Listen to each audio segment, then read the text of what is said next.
qu'est-ce que ça m'apporte le titre de champion du monde? Alors déjà ouais, c'est un peu une fierté quand même, puisque voilà, ça nécessite pas mal d'entraînement pour atteindre un bon niveau comme ça. Je dirais qu'aussi c'est un argument dans la recherche de sponsors.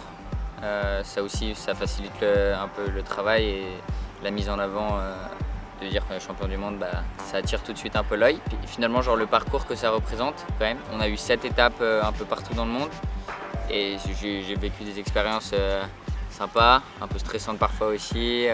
Puis voyager tout seul à mon âge, c'est sympa. Le pom foil, on part en gros d'un ponton ou juste d'une surface en dehors de l'eau. Ça peut être un caillou, une échelle ou un bateau même. Et en gros l'idée c'est juste de partir de ce ponton et avec un mouvement où on pompe, en gros on gagne de la hauteur et puis on perd de la hauteur mais on gagne de la vitesse. On peut atteindre la vitesse genre entre 36 et 40 km/h sur l'eau et puis on peut aussi faire des figures et tout ça. Un foil ça ressemble en gros à un avion. On a une aile avant qui est plus grande que la petite aile qu'on a à l'arrière.